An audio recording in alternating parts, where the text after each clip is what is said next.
available in more homes than the Pac-12 network. We are the podcast of champions. Fight! I give it back now to the 30. They're down to the 20.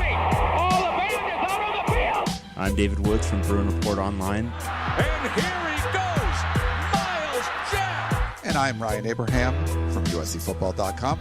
Liner gonna try to sneak it ahead. Touchdown, SC. We are the podcast of champions.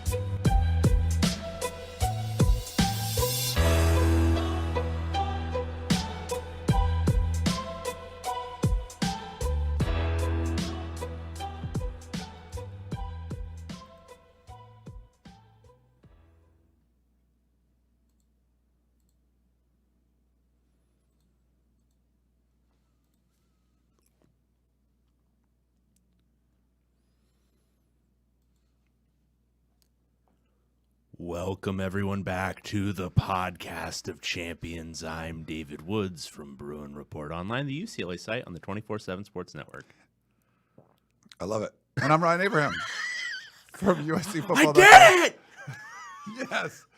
I'm dealing with a technical issue trying to get comments up. But yeah, I'm Ryan Abraham from USCFootball.com, the USC site on the 24/7 Sports Network. And together, we make the podcast of champions, talking all things Pac-12 football. We're doing a special double edition of the podcast of champions. We did a little preview show for the Pac-12 Championship game since we did an early show on Sunday. We had to do an emergency show. We got Kenny Dillingham getting hired by ASU, David Shaw getting fired or walking away or whatever he did. So we're going to do a preview show. When you get fired, you also walk away.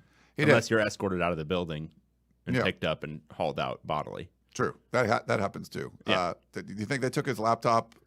Shut down his... Do you think they took his key card and said, you can't come back in the building? They took his BlackBerry and said, here's They took his flip phone. It's like, no. Yeah, so we're gonna have a fun show today. We got to talk about some transfer portal stuff. We're gonna talk about the Pac-12 Championship game, Heisman Trophy, college football playoff, all this stuff, what it means for the Conference of Champions. If you have any questions or comments for the show, pac12podcast@gmail.com, or you can call or text us at 424-532-0678. We got a couple voicemails. I don't think the Zodiac Killer called this week, so I know he's a very popular feature on the show, so maybe he'll call it next week. We should make him sing something, because he wanted us to sing Cardi in the USA. Yes. So is there some play on Shaw? We need to think that through. Yeah, we should think it through. Anybody in the chat has a good idea for a David Shaw-related song for the Zodiac Killer to sing, we need to hear it. Cardi's up for with the Lou Groza Award or whatever, like the Kicker Award. So he's a finalist for that. Yeah. But still wasn't perfect. So. No, he missed a PAT. Yeah. Can you get less perfect? That's very less perfect. You can tweet us at Pac-12 Podcast. The website is pac12podcast.com. And you can chat over on the Reddits, reddit.com/r/POC, Podcast of Champions. You got to spell it out. Sorry, no, just POC there. If you have the Apple Podcasting app, you can leave us a 5-star review. We really appreciate that when you can do that. And a rating. You can trash us, whatever you want to do. I know we just did a show a few days ago. Any new reviews, David? We have one new review. Impressive. All right. This is from the famous Jordan 1523420. I remember him. Yeah, a 5-star review. Subject line, a top 10 Pac-12 podcast. I wish I could give a full ranking of the top 100 things I love about the Pac-12. Since I can't, I will just say that this podcast ranks right between Michael Mothershed and the Slow Mesh on that list. So that's top 5. I don't know why he said top 10. Yeah. Because Michael Mothershed is top 2, right? Yeah. Number 2 probably in the league. Yes. And not just because his calls are shitty, but number 2. And then Slow Mesh, obviously number 4. Because Slow Mesh is what actually rid us of the dreaded David Shaw. You know what's funny? Like Bruce Feldman came out with his list of potential candidates, and he put Dave Clawson, the Wake Forest head coach, so they could get the actual Slow Mesh instead of like that would be cool. Yeah, no, you did the trial run. Now bring the real deal. It would be like after Rick Neuheisel was fired for running his garbage pistol, they brought in Chris Alt from Nevada. Who actually runs the pistol. Yeah. That would have been the way to go. Let's get the expert. Yeah. The problem here wasn't going to the Slow Mesh. The problem was we didn't do it as expertly as we needed to. Yeah. Yeah. Pretty fun. Well, thanks for the review. We appreciate that. And we are simulcast, even though Dave doesn't like to say that, on our YouTube channel. Apparently our Sunday show did really, really well, so we appreciate that. We got a bunch of people in the chat right now. Please smash that like button. I don't believe I can pull up chat messages today. I'll try again. My apologies if that doesn't work, which I don't think it's working Why? today. I don't know. There's some. It's software. It's like I'm doing this live. I'm hosting, producing, doing all that stuff live. You can't get Stuff good doesn't help work. these days. But we can just read them. We're just not gonna be able to put them on the air. So you want Ryan, to see your I little want to be icon. honest with you though. Like I do so much for this show, and You all do. I ask you to do is to get those chat messages up on the screen. You know, I'm doing everything over here. Yeah. You can see my hands moving. I asked you to put the line in for the game. He's like, oh, got to write a line in this Google Doc.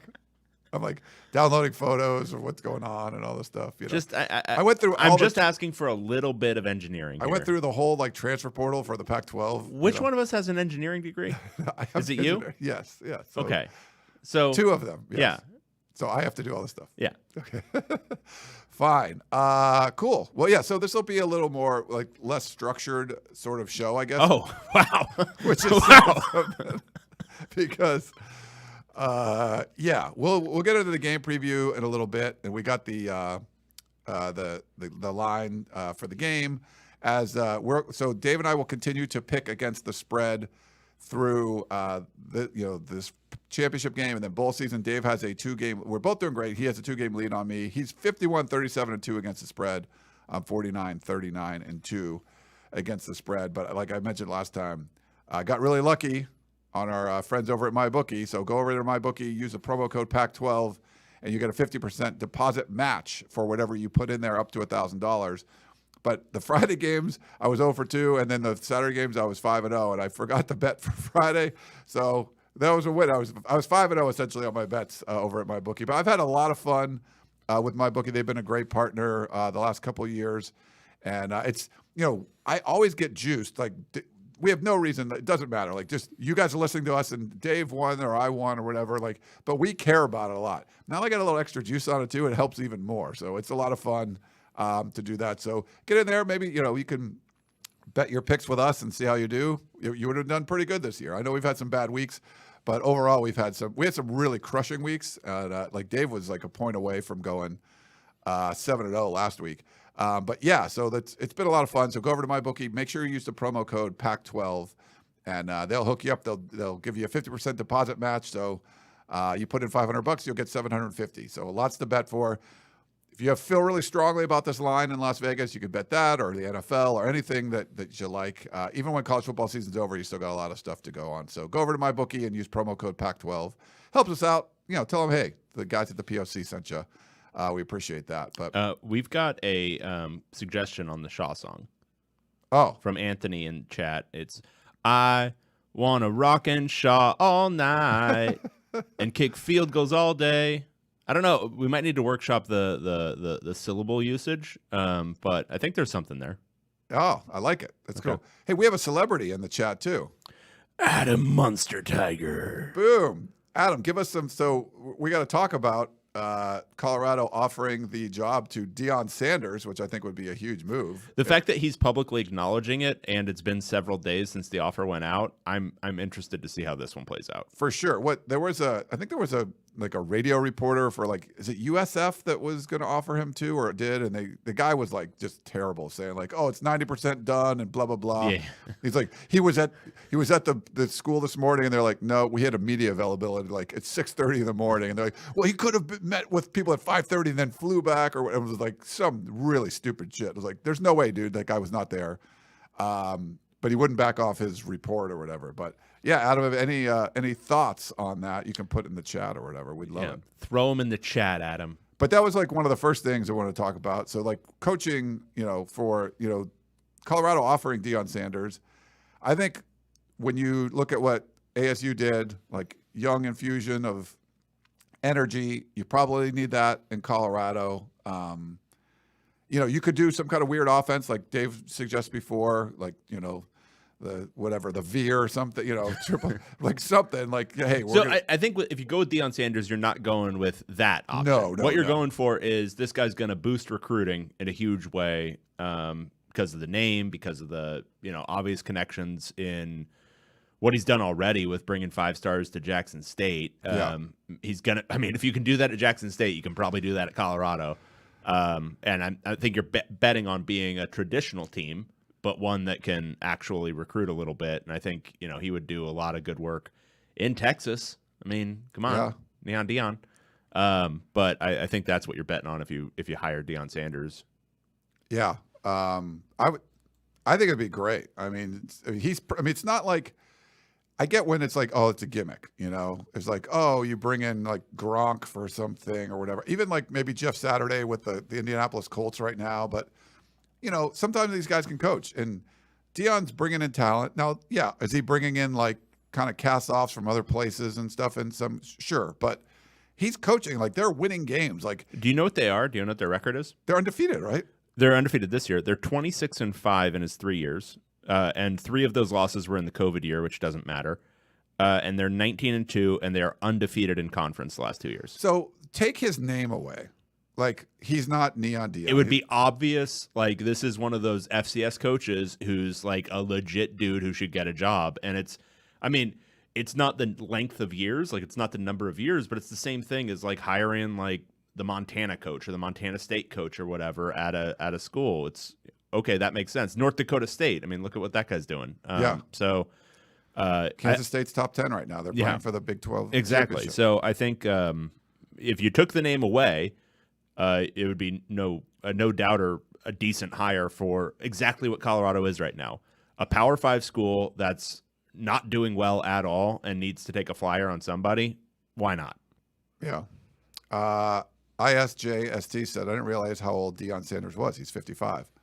That's, plenty young. He could coach there for a long time. He could coach there for 10, 15 years. Yeah. That's good. So, but thanks, Adam, for joining in. If you have any thoughts on that, you can post them in there. But I love that report. I think it was USF. I forget what it was, but it was like this radio guy, and he was just like spewing all this like nonsense and just being refuted by like facts. You're just like, it's always the radio guys. Like, it's always these radio guys who post, I've got an exclusive scoop.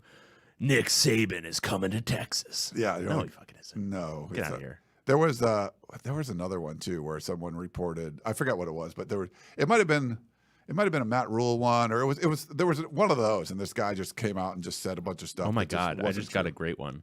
What? Rat Mule. Rap Mule? Matt Rule. Huh? Rat Mule. Cool. I like it. Well, he's not in our conference yet. I know, but he will be. So I'm just putting that one in the back burner. But Rat Mule. I love it. Very nice.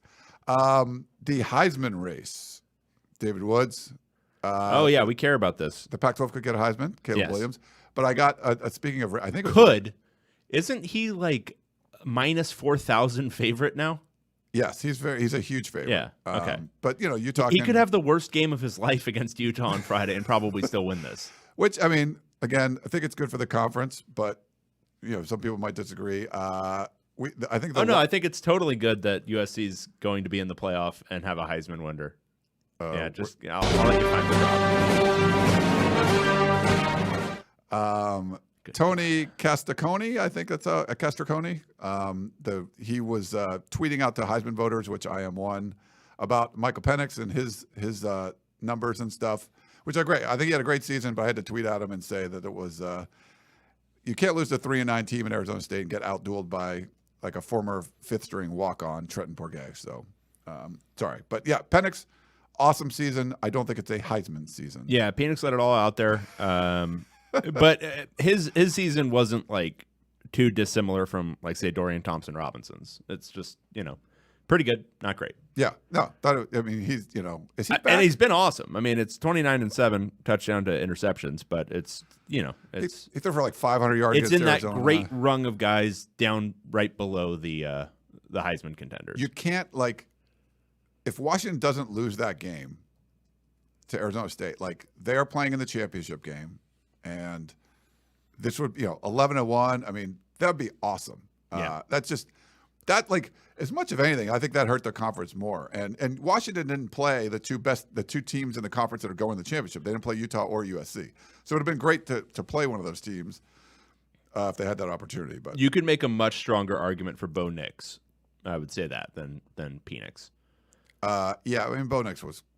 Bo Nix got hurt, but his stats are generally better, I think, and his team was better when he was totally healthy. Yeah. And he also, the one element that I think gets discounted, but most of the time when these guys win, they're dual threats. Penix isn't that much of a dual threat. No. Nix ran for 14 touchdowns this year. That's a lot. It's a lot of touchdowns. He was he was pretty special with that. Playoff race. We got the rankings out now. Can you pull up the rankings where all the Pac-12 teams, or do you want me to? Oh, good God. USC is number 4 right now. Yeah. So USC is at number 4. And then after that, it is Utah at 11. Washington behind them at 12, which feels insane and capricious, like everything else. Basically, they put that there because Utah's in the championship game, maybe. Yeah, they want to make it look better. I think they want to be able to retroactively justify USC making it in, but they don't need to. So I don't really understand it. Washington's 10-2, Utah's 9-3. Whatever. Utah lost to Oregon. Washington beat them. It doesn't. Whatever. And then Oregon State's at 15, Oregon's at 16, and UCLA's at 17. So I think the big takeaway here, Ryan, is that the Pac-12, the top end of the Pac-12 this year, as we all saw with our own 2 eyes, was good. Got better. And I think, the bottom 3 of the league, 4 of the league, absolutely god-awful terrible.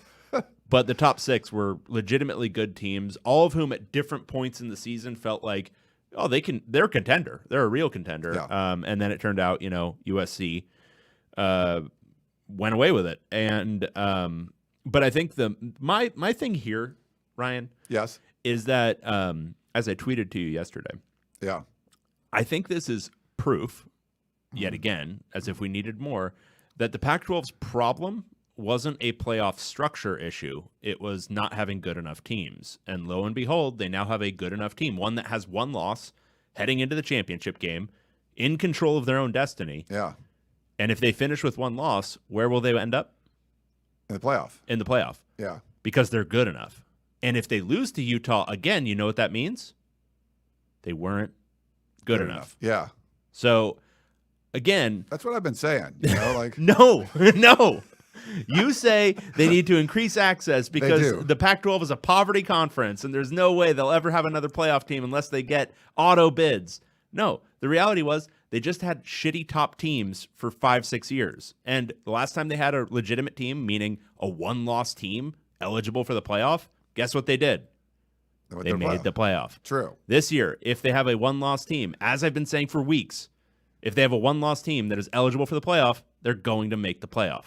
So we can thank Kalashnikov for taking away the whole parity thing, which was a Larry Scott era.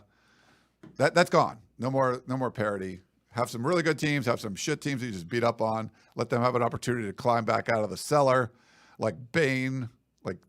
Was it Batman out of that Bane whatever den he was in? Yeah. Arizona's doing it. They didn't quite get out. They didn't get to the bowl eligibility this year, but they were down there. Their back was broken. They were like left for dead. They rehabbed, worked with that old guy, and then climbed out almost. They fell down, but they're going to climb out. We all year. merely adopted the dark. Arizona was born in it and molded by it. Yeah, but this is the thing. I mean, it's a. But would the Pac-12 have 2 teams this year? Because we got some. If Washington doesn't lose ASU, for sure 2 teams, but maybe Washington's would be in the 12-team format. You think? I think they might be. So this year, I think, you would probably have a good chance of having 2 Pac-12 teams in a 12-team format. Yeah. But I guess the thing that I took away from this season is, for the first time in a long time, and I think if Bo Nix doesn't get hurt, all this is on Friday would be a play-in game for the playoff, because Oregon probably would have been a 1-loss team. Yeah. But it didn't work out that way. But I think that's the main takeaway is that there were teams that were good enough this year, and there's a team now still remaining that's good enough, and that's what changed the fortunes. And it's not that it's USC name value.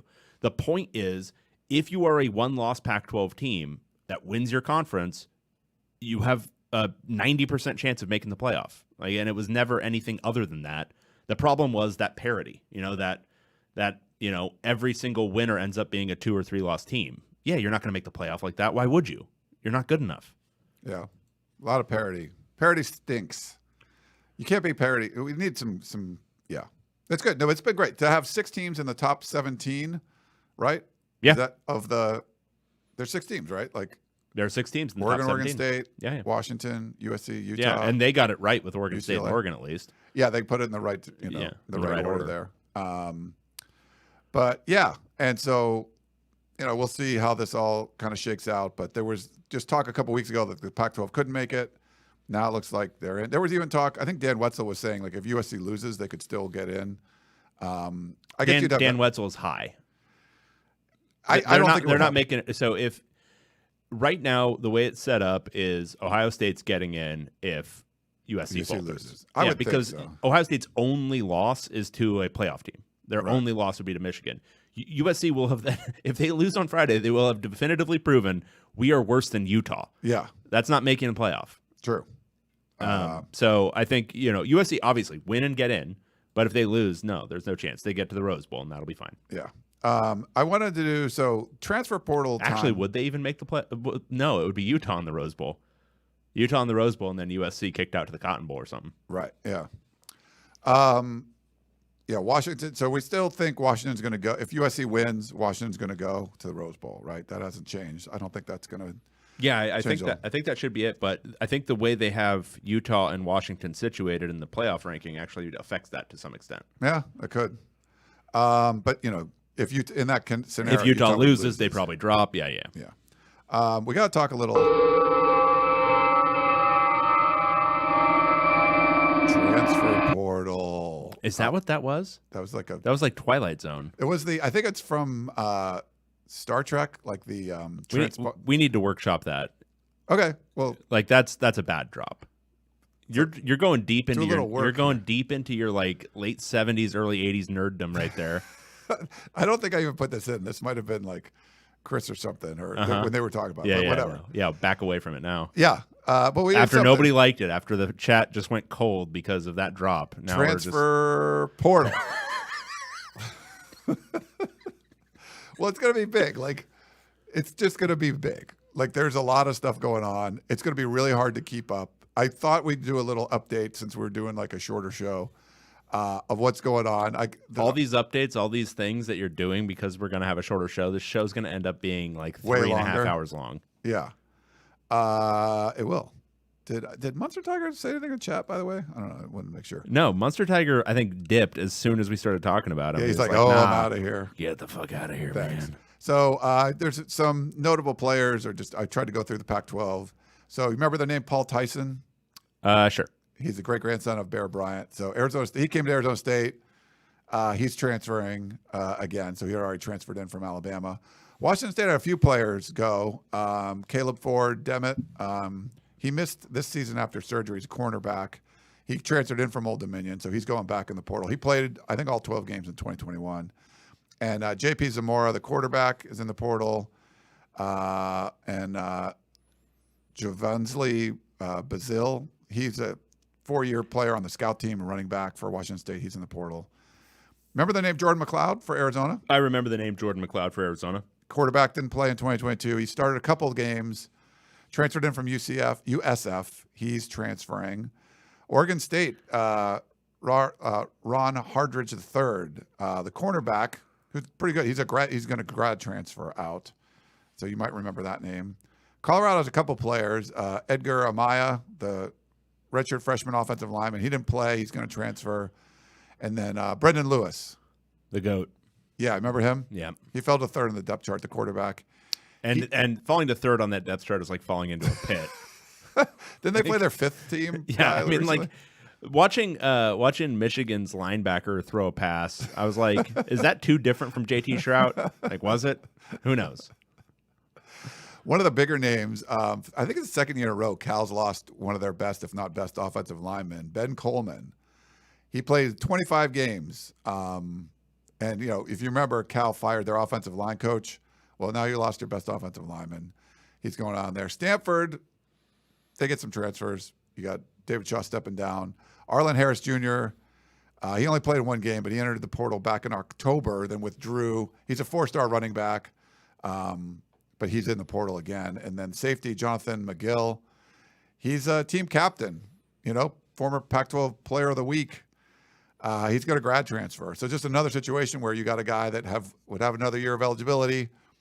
You can't get into well, I don't know if that's the case, but usually you can't get into the grad school at Stanford, and then you leave for your final year. So that's unfortunate. No, that's the perfect setup. So I think there's an explanation for guys not getting into grad school at Stanford, as guys got their Stanford undergraduate degree, which is the key that unlocks all doors. And then it's like, oh, yeah, now I want to play for a real program because they haven't been a real program in like 4 fucking years. Yeah. Why does Stanford make me curse? I don't know. It does. One of the best like transfer stories, and like RJ was telling me this one when USC played Stanford earlier in the season, was like the Oklahoma like safety that was like an all-conference kind of player, like literally just applied to grad school or applied to transfer to Stanford on his own, got in, shows up, and was like, knocks on David Shaw's door, like, hey, I played football at Oklahoma and I got into school here. Can I come play? Sure. Like, that's how you have to get a transfer to Stanford.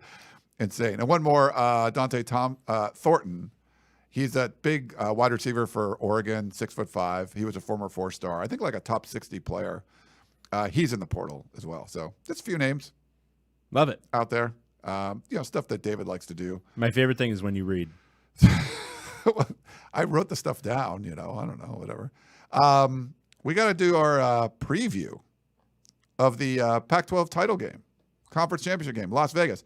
Doing a little gathering at the Park MGM Hotel. I will be there. Probably a lot of USC fans, but come out. Love any Pac-12 fans that are going to be there. The Bet MGM Sportsbook and Bar, 6 p.m. It's in the Park MGM Hotel. Just come look for me, whatever. Come say hi. There should be a bunch of people around. But, we'll do a little gathering. Dave and I did one for the basketball thing. We had like 10 people show up, but it was fun. Should be a lot more people for the football thing. But you think so? You think our very basketball-centric show didn't necessarily elicit We never mentioned the word basketball. And we're like, let's have a basketball meetup. It was an idea. We had some people come. It was good. So I know I've talked to some Utah people that are going to come, and certainly a bunch of USC people and stuff. So just, a little something to do. Maybe go gamble a little bit. I mean, it's good. Like, it'll be Thursday night. Game's not till 5 p.m. on Friday, so you can, like, drink all you want, get hungover or whatever. Have a good time. But it'll be fun, if you just want to come out, and if you're going to be there for anything, you want to meet us or meet me. Dave won't be there, unfortunately, but stay out with Ryan until 9 a.m. Get chicken and waffles at the New York. Highly recommend that. Well, I don't know if I recommend that. Drink mimosas to finish off your night. We crushed that. Yeah, holy cow! I flew a little too close to the sun. So we were in the same room, right? We just had to go back to the room and just die. Yeah, we died. It was like 9 a.m. Yes. Like, literally, like when we were at the New York like brunch place and having mimosas, got a bottle of champagne for the morning. Just like after drinking all night. Like all these people, like some people with their families, just sitting there having a nice breakfast, and we're just like bellowing at each other from across like a small table. I think it was like Elon Musk we were yelling about. I have no idea. It was truly otherworldly. It was awesome. Yeah. I love fun. Vegas is just so much fun. I just have a good time in Vegas. Like Dave and I, like obviously different people, different whatever. We go to, but we do Vegas pretty similarly. I think like we like to gamble, we like to drink. We just we just had a great time. I had a lot of time with that. I had a lot of fun with that. It was. I had a lot of time with that too. Yeah, we had way too much time in the bar. I mean, I helped paramedics escort one of Dave's friends out of the casino. Like that was fun. Like that was fun. I was riding a heater. Otherwise, I would have joined you. But right. I had to. I got a royal flush while we were sitting there at 5:30 in the morning. Yeah, it was great. Yeah, that was. I think so. I'm left. This kid I just met. Trying to get him to the bathroom as he's getting sick for whatever. I think maybe it was food poisoning. Maybe it was his first beer. I'm not sure. To the point where we have to call paramedics. It was great. Go back and listen to the episode. I think we talked about it a lot.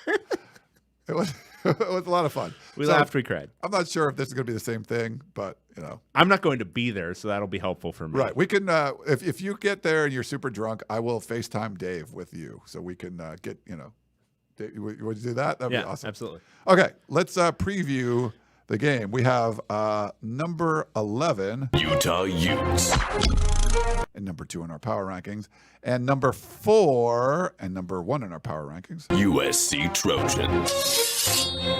5 p.m. on Big Fox. Number 11, Utah, 9-3, 7-2 in the Pac-12, taking on Number 4, USC, 11-1, 8-1 in the Pac-12. Without the Byzantine Pac-12 multi-team tiebreaker rules, this game would not be happening. True. If divisions still existed, this game would not be happening. But none of that is true. We have Byzantine tiebreakers, and so we get the rematch. The rematch between these two teams. Now, Utah non-controversially beat USC, just fair and square. There was absolutely no other element involved in that game whatsoever. It was just pure football all the way up and down the field. No calls went against USC. That turned into a 3-week wine fest. None of that happened. Instead, it was just Utah showing its mettle. Dalton Kincaid running all over that defense for like 290 million yards. 16 catches on 16 targets for 234 yards, 2 touchdowns. It was one catch shy of a Pac-12 record. I don't know if anyone's caught 16 for 16 if they've tracked targets, but yeah, they weren't tracking targets until about 10 years ago. Yeah. So I don't know. So USC is a 3-point favorite as of recording. The over-under is 67.5. So this one is the teams are a little bit differently situated than they were the last time they played. I would say Cam Rising is not quite at the level he was when these two teams last played. He's still getting over whatever happened to him a few weeks ago. yeah. Injury-wise, Dalton Kincaid is also dinged up. He should play in this game, but he's going to be dinged up. And USC, I mean, what they've been doing offensively in recent weeks, the production from Caleb Williams, also just kind of the stunning Heisman-level play from Caleb Williams. It feels like he's gotten more and more and more comfortable as the season has gone on, just making ridiculous plays downfield. I mean, what he was doing last week against Notre Dame was just, I mean, frankly, it was gross to watch. A lot of it was like Johnny Manziel shit. Like, remember when Johnny Manziel was like in his freshman, sophomore years, and he was just like running around for like 10 seconds and then delivering a perfect ball downfield? That's what it was. Yeah. Just nutty to watch. And I think he's going to be very frustrating for Utah fans. I mean, I think Utah's going to muck the game up. I mean, I think their defense is probably top 2 or 3 in the league right now. They've gotten a lot better defensively over the course of the year. Yeah, so I do think it'll be a different sort of game. I would be kind of surprised if it ended up in the 40s like the last one. I think this will be much closer to like a 34-28, something like that. But I'm taking USC on the 34 there. Okay. Yeah, I'm gonna agree with you on this one. There was a lot, Dave mentioned completely above board, no calls, officiating did not come into play. This was a game where a lot of stuff went right. Cam Rising had one of his, kind of career game. Dalton Kincaid, of course, had a career game. John Canzano tweeted out like that his numbers, and he's not one of the finalists for the Mackey Award, the best tight end, which is kind of a crime, but little Pac-12 slight there. But he had a huge game. I mean, if he goes for like 8 catches for 120 yards and a touchdown, that would be huge for a tight end. And that would be like half of what he did in the other game. I feel like a lot of stuff went right for the Utes in this one. And if anything, USC and Utah both came out of that game sort of beat up. USC lost Eric Gentry, Jordan Addison, Mario Williams for a few games, but those guys are back now. For Utah, there still seem to be, some of the injury issues still seem to be there. Cam Rising hasn't looked the same since that game. Really. Now, maybe he'll be fully healthy in this one and come back and have a huge, his legs was a big part of Utah winning that game. It just seems like USC sort of going up a little more and Utah might be coming down a little bit more. So even with the 3 points, I feel pretty comfortable with USC in this one. I kind of feel like it's going to be like a 2-score type of game, but I wouldn't be surprised. It's Kyle Whittingham. If the Utes, like someone's going to come out and have a huge game. If there was more of an outside threat for Utah that, because I think USC is going to be focused on trying to stop the run. I know Tavion Thomas declared for the draft or whatever. He's not going to. He hurt himself. For me, that's kind of like the. He didn't do that much though. Yeah, that's kind of like Travis Dye being unavailable for USC, and it's obviously a blow, but the level to which it's a blow is a real question mark because first, run games are much more about your offensive line and all that stuff, especially at the college level. And 2, they've got capable backups. Like they've got guys who are pretty good and have been pretty good this year. So I wouldn't take too much from that. In the same way that Austin Jones has been fine for USC. Yeah, no, I agree with you there. There's some so the Pac-12 sent out some stats Oh God, are you reading stats again? You know, Are you I'm reading like friggin' total stats again? So You're gonna read to me total stats, aren't you? you like points per game, right? Is that one of the things you like? Oh my God. Okay, I'm going to give you some stats. Tell me if any of them are good. Points per game, you don't No. like. Yards per game, you don't No. like. Passing yards per game, No. No. Utah's 10th in the Pac-12 in passing yards per game, by the way. I just told you no. How about third down percentage? Meh. Yeah? Okay, fine. They're fourth, 49.7%. Utah. Turnovers, they're like middle of the road in the Pac-12. The points allowed, you don't like. No. It's points per drive. Utah's got the best in the Pac-12, 20.1 points per game, which I know you don't. All right, really do you want some real stats? Yeah. Would you like me to read you some real stats? Okay, give me some real stats. Some not your nonsense. All right. So USC is 8th in the country in points per drive differential. They are first, number 1 nationally in offensive points per drive. If you, USC fan, would like to make the claim that USC has the best offense in the country, you are well supported by the statistics. Wow. USC is 102nd in defensive points per drive. That is at 2.55, but their differential, again, points per drive offensively minus points per drive allowed defensively, is 8th in the country. Utah is 9th in the country. Their offensive points per drive, they are 11th. So that is 3.25 points per drive. And defensively, they are 34th. So if you were to say Utah is a more solid team across the board, that would be fair. The question is whether USC's elite quality, that offense, is too overwhelming for the Utah team, which is more balanced, better on both ends collectively than USC, if it's too much for them to handle. Gotcha. Because when you have a really elite quality like that offense, it puts pressure on you if you're opposing it, because you need to score to keep up with that. And so does it take you out of your shape offensively? Does it make you have to throw the ball more earlier? Does it make you have to do things that then if you go 3 and out, does it put more pressure on your defense, and does it create this cascading issue? So I think if you want to get really dumb into analysis, it's important for USC to score early. It's important for them to get this a little bit into like near blowout territory fairly early. Like get a 14-point lead. Get That's a 17-point lead. kind of what they did the first game. Yeah. And it didn't quite work out. No, that Utah time. still came back like that. But I think Utah's offense has taken a step back since. Yeah, then. I don't think they'll be able to do the same thing. Like, Yeah. Utah was Utah was down. Like they weren't playing Utah's game and still came back and just kept scoring and scoring. And it was really impressive. But you needed Dalton Kincaid to go off, and it wasn't. USC played, Michael Mayer last week. He's a great tight end for Notre Dame. Who had a big game. Stop calling him a great tight end. Stop talking about this Big Ten dog shit as great tight end play. Okay, Dalton Kincaid, great tight end. Michael Mayer, just some dude. Some guy's going to be driving He's a finalist for the Mackey He's Award. going to be driving a forklift in like 4 years. Nice. Okay. But I think the one thing they did better was they limited his yards after catch. Like it wasn't just like Kincaid catching the ball; it was catching and running and just going for miles afterwards. So it'll be interesting to see what USC does against him.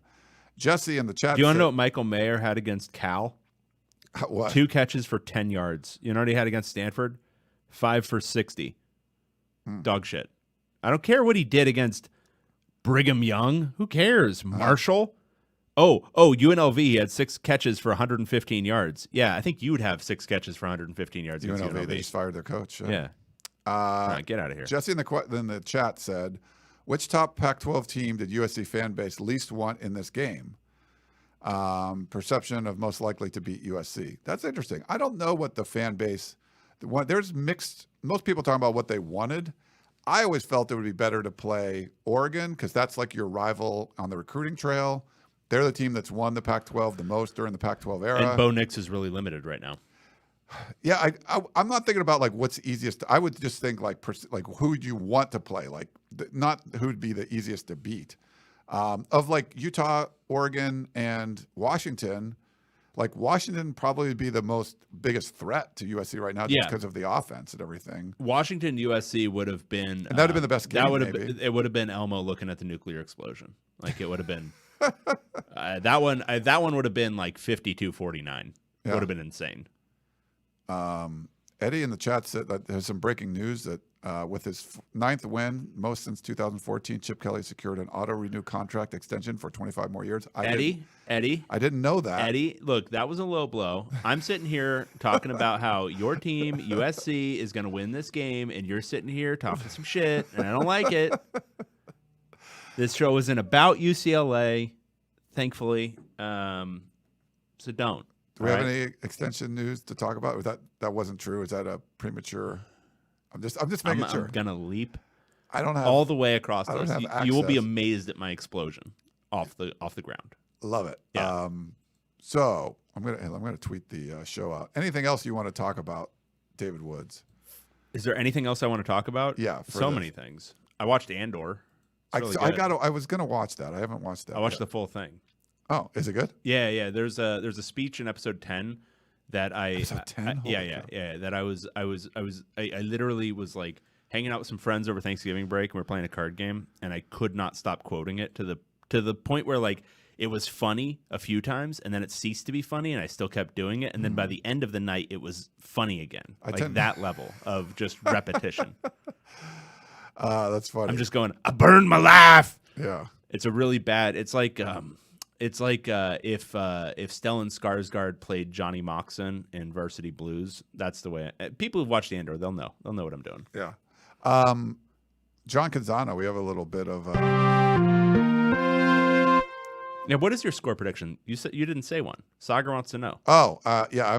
I'm taking score prediction. I don't know. I think USC like by. I think it's gonna be like 38-28, something like that. Okay, cool. Canzano, because there's a lot of talk about this. He did a column. He said, Pac-12 won't tell me who is officiating Friday night's championship game. That's something you want to keep a state secret, right? Like, why would you want to tell who's like? But they insist it will be an all-star team of the highest graded officials. And he put sort of, and he wrote a column if you want to go check it out, johncanzano.com. I haven't checked it out yet. That you know what that sounds like to me? What? That sounds like Mike Mothershed's music to me. So I would say he's Is retired. he coming back for one last ride? He retired, right? Is he ready? He's strapping in for one final ride. Riding off into the sunset. Yeah. Whichever direction that's in. That would be pretty epic. Yeah. If they brought him in. Hell yeah. That would be. I think USC and UCLA might just leave right away. They'd be like, this is what you did. Yeah, you'd rather bring back like Glasses Ref or something. But all right, well, why don't we take a quick break? We got some questions to get to, and we'll try to anything in the chat you guys want to talk about. We'll get to that. So back in a minute.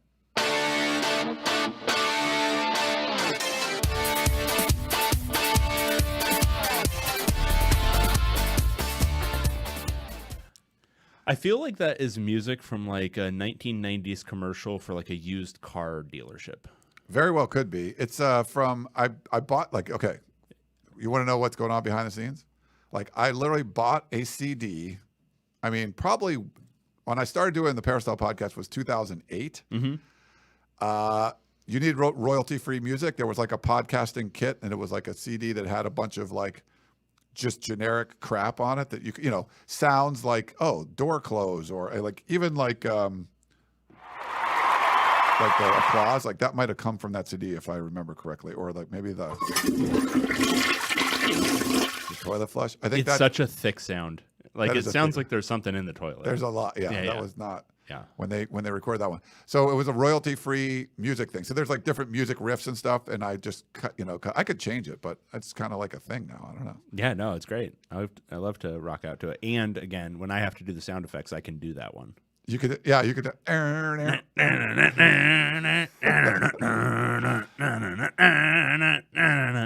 Nice. Okay, we got some voicemails to get to. Let's go to this one.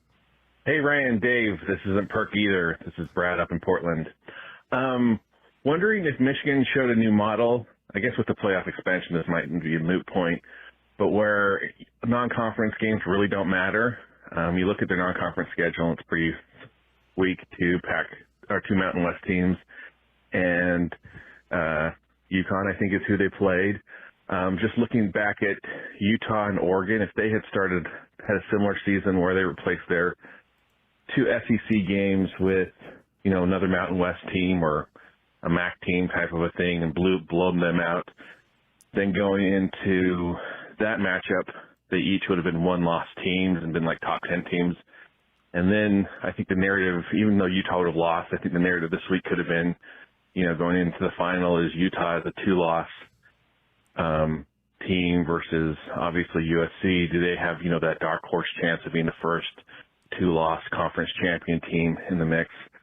I know last year Oregon beat Ohio State in the horseshoe, and I kind of feel like, they got credit for that great win, after the Stanford loss. But after that, once you have 2 losses, it was kind of like, you're done either way. So, I don't know. I just was looking back at it. It seems like there's a lot of. I don't even know if there's even that good of a reward for playing, in the big games. Obviously, that's just looking at like the playoff picture and things. Obviously, from a fan perspective, it's great to have those good non-con matchups, but it's almost like Michigan being rewarded for its horrible schedule and how they canceled against UCLA. I think that's the biggest thing. Since they canceled that non-conference game, is it sending the wrong message to people? So, hey, just want to get your feedback on that. Thanks. It's a great question. Yeah. I think, so this is going to sound axiomatic, maybe tautological, maybe very circular, but Michigan showed this year that it's good enough. Like if you look at their underlying statistics, they are a top 4 team. So if they had played UCLA in the non-conference, I would have expected them to beat UCLA in the non-conference. I think when we're talking about these teams setting up a schedule to allow them to go 11-1 or 12-0, often what we're talking about is a team that isn't good enough setting up. I think the only teams that have had an argument that they have teams that are good enough that end up with multiple losses so far are SEC teams, and I guess now Ohio State. But otherwise, for the most part, you get the losses. Like you'll pick up a bad loss in conference if you're not good enough. Yeah. And that's what happened to Oregon. Many of the last 5 years, they just weren't good enough, so they would pick up an egregious loss. Washington this year wasn't good enough, so they picked up that egregious loss against ASU, which is what kept them out. So I don't think it's necessarily a scheduling issue. I think it's just, this stuff will get ironed out. And some years it doesn't quite. There's some years where Iowa suddenly randomly ends up with 1 loss, even though they're like a, not very good. They have the profile of an 8-4 team. It could have been like Clemson, right? Like they, Clemson nearly did, but they didn't. And the reason they didn't is because they weren't good enough. Yeah. Like they got smoked by Notre Dame, and then they lost to South Carolina. Yeah. And I think that, there is variance over a 12-game schedule, and you can end up with undeserving teams winning enough games, especially in weak conferences. But most of the stuff comes out in the wash, and I think Michigan showed. I mean, this year, this is the best Michigan team if you go by SRS since 1985. Wow. Like that's something. Like that's really something. And I think that would have been more than good enough to beat UCLA in non-conference. Where's the Pac-12 SRS? Like I think it was teams? 4th. So it's ahead of ACC in everything. Okay. No question about it. But it's. Oh, do you mean like what the teams are individually? I thought the conference and the teams, but yeah, I thought the conference first. I wanted to see where the Pac-12 kind of ranks because with 6 teams ranked in like the top 20 or whatever. Like I thought the Pac-12 might move up a little bit. Right. Let me see if I can pull it up. This is somewhat hard to navigate. Or if the teams are easier, then we could look at some of the teams. But okay, well let's go to teams because that's is that easier? That's a little bit easier. I just thought the teams would be like the conference would be higher because of the way that the teams are ranked. Yeah, it's just a little bit hard to look up. Ryan, you're asking me to do work on the fly. Yeah, this is the worst kind of work I like to do. You like to pull out like these stats and stuff. So USC, so in SRS, it's just kind of SRS isn't perfect. So we'll say that USC is not very highly rated. Oh. It's the best USC team since 2016, but 2016 was clearly better in this system. A 3-loss team. Yeah, and I think this is probably a product of the non-con not ending up being that good. So they didn't really play too many teams, and they also they had Notre Dame and they had Fresno State, who's playing for the Mountain West Championship game, and then Rice ended up like 5-7, so it wasn't like a terrible. No, but it's not great. There wasn't like a marquee opponent, and then on top of that, they ended up getting backdoored on a lot of scores. Like Cal came back in that game, Stanford came back in that game, and its margin of victory plays a huge role in this. So I don't know how significant that was. Yeah. Okay. What about some of the other like the Oregons and the? Do you see them like? Utah. If that's hard, if it's You're not just asking me to do so many things, and it's so hard, Ryan. never mind. Utah is the highest rated team in SRS. Okay. Oregon is third. USC second. Then it's Oregon State. Then it's Washington, and then it's UCLA. Gotcha. And it pretty much lines up with everything we would say. The top 6 were all pretty good. Okay. The bottom 4, 5, all pretty bad. Okay.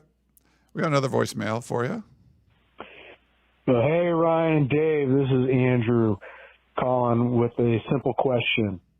After years and years and years of hearing about how the Pac-12 does not have access to the 4-team college football playoff, how is it that the USC Trojans appear to be one loss away from qualification? Did something change regarding the conference's tie-in to this tournament? How is this possible? Thank you. Great question, Ryan. Was that sarcasm? That was our friend who makes these eye charts. Oh, nice. Who's a big stay at 4 He guy. doesn't like. Yeah, he likes to stay at 4 thing. Yeah. I would say, they changed the format a little bit, tweaked some formulas. I think it was the BCS computers that they upgraded to Windows 10, and then it changed some of the math. No, And USC that's hired why- a real coach, went 11-1, and now they have a chance to make the playoff. That's what happened. Is that his schedule that we? Yes, that's his. You want to hold up? I'm the gonna hold it schedule? up. Here, I'll put you on screen. Okay. Andrew, there's your eye chart. Do you see all that like red on the left, the right side of your screen? That's like, what is all that USC stuff over there? Like it's like history points or something like that. Mm-hmm. It's like a role playing game. All right, good stuff. What is it? I don't know what it is. So those are USC has a lot of hit accomplishment points. points. So it's accomplishment points. So I think it's an additive score based on national titles, based on conference championships, based on wins, et cetera, et cetera. So this what it demonstrates is that USC is the number 1, and then it's a tie between UCLA and Washington historically. Nothing really amazing about any of that. Okay. So what Andrew's saying is 12 teams going to be better. I get it. I agree with you, Andrew. 12 teams is where we got to go. Expand. Access for the Pac-12. That's what we want. That's what I'm gathering from that. So Clown. that's good. I love it's so funny. I just think it'd be cool to have more. The situation where the Pac-12's title odds get worse What? in a 12-team playoff. If you have a team that's good enough, and if you Joe USC fan, now it doesn't matter because USC is going to the Big Ten, but if they were to stay in the Pac-12, you don't want expansion because your team has the potential to be good enough in a lot of years because you have Lincoln Riley and an attractive destination for recruits. One quick thing before we go on. I was on, I think it was a Texas radio or something yesterday, and they asked about like the Rose Bowl deal. So I guess they're trying to put pressure on the Rose Bowl. Where's your thoughts on because I don't think the Rose Bowl is going to be the same when USC and UCLA leave. That's 43% of all the Rose Bowl, Pac-12 representation in the Rose Bowl. I don't think you can have a traditional Big Ten Pac-12 Rose Bowl anymore. I just don't think it's going to be anywhere near the same without USC and UCLA. So if it just becomes part of the playoff, whatever, I'm cool with that. But thoughts on it? I don't know. I haven't followed it too much, but any thoughts on what's going on? So I have no Rose Bowl nostalgia at all, so I don't care. I don't think it'll make sense if the Big Ten takes UCLA and USC. You're going to end up with some absurd Rose Bowls USC versus Washington, which feels weird. That would in the feel Rose very Bowl. weird. It doesn't. I don't know. It's a big dumb stadium with it's just cavernous and weird. I don't think UCLA should be playing there anymore. So all that said, Chip Kelly can help them build a new stadium. yeah, I just don't care. Play the quote Rose Bowl. Play whatever that big New Year's Day game is at SoFi. I don't care. It's fine. Doesn't matter. I think it would just be great to be part of the playoff. Just a permanent part or something. But I don't know. Whatever. I don't know, and I don't care. Okay. But I wouldn't care if they were keeping it like a traditional bowl system and they just said, "Nah, Rose Bowl, go fuck yourself." Okay. It doesn't matter to me. You want to read one of the questions? I think we only have I love two. to read. Who do we have? I think UCLA coaching search, or I think we only have one. Yeah, UCLA coaching search. Okay. This is from Coach B in San Diego. UCLA coaching search. All right, Dave, humor me on this one. There is a singular national analyst who is pushing the narrative that Chip is in the running for the Auburn job. As the only person I know who follows UCLA football, I have to ask you, if and only if this hypothetical came true, would the fan base be happy about it considering the animosity last year, and who would you want to replace him? Not to put words in anyone's mouth, but I hear David Shaw is available. David Shaw's resume side by side with Chip Kelly. Shaw, the winningest coach in Stanford history. Kelly, 2 out of 4 losing seasons at UCLA. Shaw beat a Notre Dame team in South Bend that went undefeated in the ACC in 2022. UCLA, never beaten Notre Dame. Shaw, 4-time Pac-12 Coach of the Year. Kelly, 2-time Pac-12 Coach of the Year. Shaw, 3 Pac-12 titles in the last 10 years. Kelly, 3 Pac-12 titles, hasn't won since Shaw's first year. Shaw, 2 Rose Bowl victories. Kelly, 1 Rose Bowl victory. On paper, not saying it's facts, just saying on paper, it looks like David Shaw would be an upgrade. Thanks, Coach B in San Diego. Go Bruins. I hate you.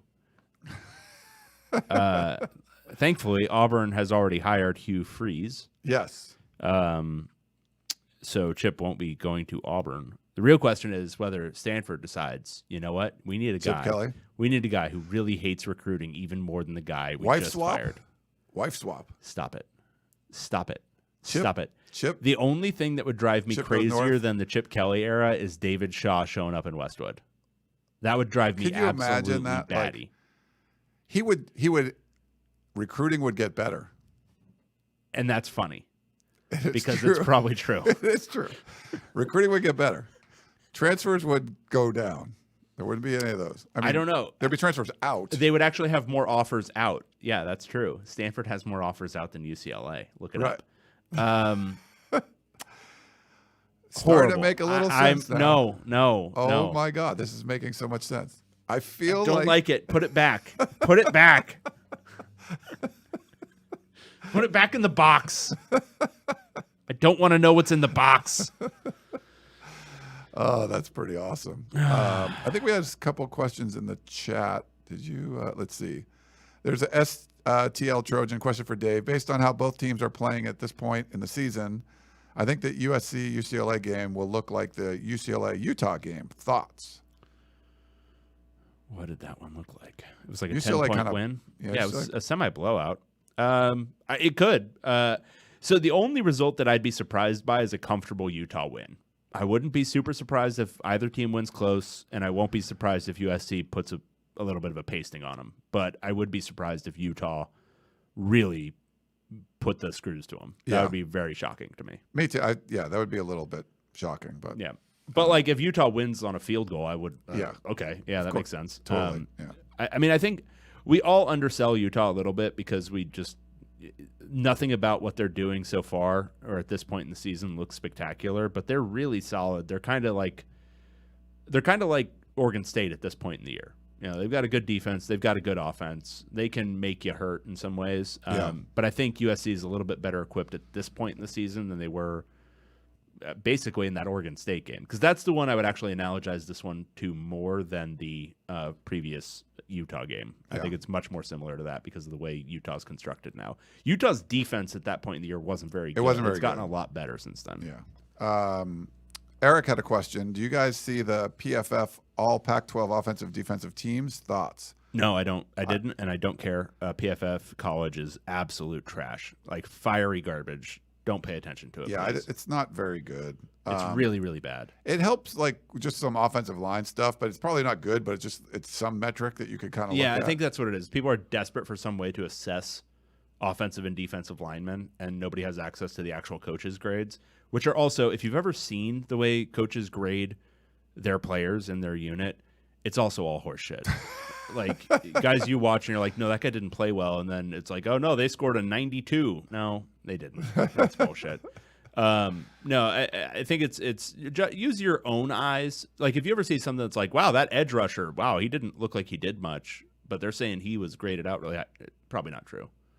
It's probably just bullshit. Yeah. So But anyway, I mean, there's some things where it's like, oh, he was containing or he was doing, like, if he had a job to do and he was doing it, then they might grade a little higher. No, to an extent, yeah, for sure. But it's still a playmaking sport. Yeah, you want to make some plays. Make some goddamn plays. Eric, what's the latest on the Regents' decision to allow UCLA to go to the Big Ten? I'm not sure if it's been finalized or still awaiting word. It's been finalized for months and months and months. The Regents aren't going to do a goddamn thing. The only thing that could possibly happen is UCLA has to give a little bit of money, or they have to agree to schedule Cal like 3 of the next 10 years. But other than that, nothing is going to happen. It's all a dog and pony show to make them look like they're doing something. Yeah. Ethan, is Michael Mothershed the GOAT of Pac-12 officials, or is it still Glasses Ref? I don't think you can beat Glasses Ref. Glasses Ref, for just the sheer, and his voice. Like, the thing is, he sounded like he'd gone deaf at some point, and he had this like weird kind of like toneless yelling. I don't know. Jay Stritcher, still the GOAT. He's pretty good. Big T37. Is it a coincidence that the Pac-12 is this deep with 6 top 17 teams in the college football playoff rankings this year? The year that SC becomes relevant again, has SC's rise made the Pac-12 relevant? No. I don't think so. No. I think it's so a few things happened. Kind of legitimizes some of it. Sure. Yeah. Oregon got Dan Lanning, and he brought a good staff, at least on the offensive end. And Bo Nix turned into a really good player. And so Oregon, for most of the season, looked like an elite team. UCLA had a 5th-year quarterback and an NFL running back and put together, the best offense they've had since, 98. And then you've got Washington, Kalen DeBoer, new coach who brought in, again, a transfer quarterback who was elite. And then you have Utah, who everyone was expecting to be really good this year. Oregon State, who Ryan thought was going to go 11-1 this year. Went 9-3. Yeah. And USC. I mean, I don't think anything was actually that outlandish if you look back on it. And I don't think any of it was because of the context of USC being great. USC is great. And it's because of Lincoln Riley and Caleb Williams and the host of transfers they got in. Yeah. Vince said the Rose Bowl wants a semifinal game in 2 out of every 3 years in the new CFP. I'm cool with that. Fine. Who cares? Yeah, I'm good with that. Like, I don't think that's like some crazy demand. I think people want to go to the Rose Bowl. Like, you'd rather go play there. Except for me. I don't want to go to the Rose Bowl. You don't. It's Well, really you don't far. go. Yeah, I don't. I go to there more than you. I've covered more UCLA games. You've gone there to cover more UCLA games than I have in the last 7 years. Kyle says helps when USC and Washington are great. Conference perception rises. Yeah, I mean, I think no. That's all a bunch of soft stuff. It's not true. The perception of the conference doesn't really matter. It's the quality of the top 6 teams. They're all really good this year. Yeah. I mean, that's the big thing. And it's not, because Clemson was still being ranked ahead of some of these teams as of like 3 weeks ago. Yeah. It was dog shit because the ACC is actual dog shit this year. And that's actual true and also perception true. Yeah. No, if anything, the conference was still getting dogged perception-wise until the last 2 weeks. No, it's because the teams are actually good. They're actually proving it on the field. That's what it is. I do like the Big 12, the way they're playing this year. There's like a lot of the Big similar. 12's a great football conference. It's not a great money-making conference, but it's a great football conference. Yeah.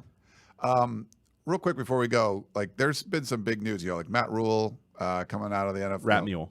Rat Mule going to Nebraska. Hugh Freeze going to Auburn. Luke Fickell going to Wisconsin. Mm-hmm. So the 2 big conferences are making some big boy coaching moves again.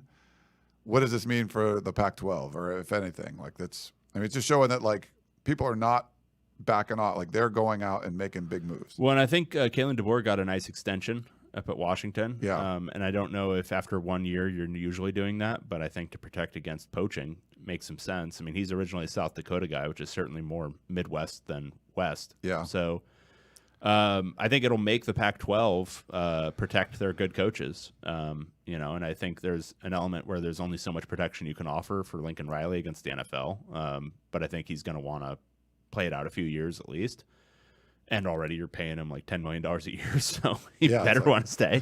But like if you're Oregon, what do you do with Landanning this offseason? Are you going to, recommit even more to him. Yeah, especially with there's probably going to be a staff shakeup. I mean, how many guys? Well, he needs to hire an offensive coordinator. Right. And Dillingham might bring some guys with him. Yeah, he might bring. I mean, it sounded like Cartman was saying Adrian Clem might come over, right? And that's a big part of the recruiting piece for Oregon. So Oregon's got some stuff they need to do in the offseason. But do you recommit to the head coach, who I think, like, if you're objectively assessing things, that should have been without a Bo Nix lower leg injury, probably 10-2, and I think a good chance still at 11-1 because they might have pulled out that last drive against Washington instead of gacking it away. So anyway, I think there is an element where you do have to kind of, and I don't think like Arizona's in any danger of Jed Fish getting poached this offseason, but I think if you're Arizona, you got to like the trajectory of that program right now. Yeah. So those are the guys you got to protect. I mean, with Arizona State getting like a Dillingham, if he ends up being great, like, that's his kind of home, right? So you might stay. Jonathan Smith, like it's his. It's kind of like the Pac-12 needs another reason for you to stay, and if it's like, oh, that's your school. Dillingham, I don't think played football, but he went to ASU, right? So yeah, he was at ASU. He might have played, but he was definitely an early assistant on that staff. Yeah. No, and I think if those guys succeed, I mean, I don't know how. I mean, Jonathan Smith, I think, is pretty locked into Oregon State, but he's also, I mean. But if you're like, if you need like, oh, you're whatever. Your boy just talked about Jonathan Smith as a potential UCLA option if Chip Kelly were to move on. I mean, because he's a SoCal guy originally. Yeah, that would be great. I mean, for UCLA, I think it'd be a great move 25 years down the road when Chip Kelly's contract expires. But like, if it's if Illinois or, Minnesota, like they come open, they're like, Jonathan Smith seems like they would be really good for our system. We're not that good of a program, but here's a boatload of money. I don't know. Like, and that's the thing is, I don't know if he goes to Minnesota for that. Like, and I think that's the benefit of being conscious of who you're hiring when you're a Pac-12 school, because, the money isn't going to be the same. So ASU hiring Dillingham, it makes sense on so many different levels. Yeah. Oregon State really committing to the Jonathan Smith era makes sense on many different levels because alum, and if you can make that work, it makes it harder to fire those guys. Like when they are alums, there's a lot more pushback when you, if things don't go well. But if things go well, you maybe have your coach for the next 20 years. Yeah. All right. Well, I think that's it. I think it was a good show. Good. We did a little bonus episode this week. Thanks for everyone. If you were watching on our YouTube channel, please like and subscribe it. 170 people are watching right now. That's awesome. We only have 57 likes. Smash the goddamn like button. Smash it. Do it now. Crush. And then if you haven't already subscribed. We have 669 subscribers. We'd like to get that to 1,000. I think 1,000 you can then do like ads and stuff, I believe. Yeah, and what do you want to be but served more ads? Do you have you heard about this? So we were doing our live show on USC, and people started to donate while we were like doing the show. Like we were getting donations, and I don't even know what it is. And someone's like, "Hey, you didn't thank the donors." I'm like, I didn't even know you could do that. I don't even know how that works. Like literally, like we did a podcast yesterday. Someone donated like $5. The other show, I think we got like $12 or something. So I have no idea how that works. I didn't solicit. Wasn't asking for donations. But I mean, I like money. I was just saying, like we do this thing for free. Yeah, I think if we get to 1,000, I think like we could have bets with like the Zodiac Killer, and like you got to donate $5 if Stanford misses a field goal or something. Do stuff like that. It'd be fun. It's a Cardi in the USA. See, you already sung it. I'm ready. Awesome. All right. Well, that's going to wrap things up. I am Ryan Abraham. That is David Woods. If you're going to be out in Las Vegas, please stop by Thursday night, Park MGM at the BetMGM Sportsbook and bar. I will be there. Come say hi. I'll buy you a beer. Say hello. We got some jockey gift cards we'll be able to give out. So, and I'm going to send out, if you did tie for second place in our Survivor pool, make sure you send in your picks. I think we got 3 or 4 people sent in. I believe like 10 people tied. David's not going to count, but all the rest of you. I'm part of the tie. I mean, you could put in my own too. Put in your own. Yeah, you haven't done it. But then yet. I'm not going to win anything. Right. You've already eliminated me as a potential winner. I'll give you the gift card if you. No. I don't want to. I don't want it. I think we got like 2 more gift cards. So like get in there. Like there's only 10 of you or 9 of you, whatever it is. Like you got a pretty good chance of getting a gift card. So do that. But if you come out to Las Vegas, actually got Trader Joe's will be there too. So they're going to have some Trader Joe's gift cards and also jockey gift cards. And come say hi, have a beer. chat about some Pac-12 football. It's Vegas, man. How do you not have fun? But for David Woods, right over there, I'm Ryan Abraham. Hope you enjoyed the show, and we will talk to you next time.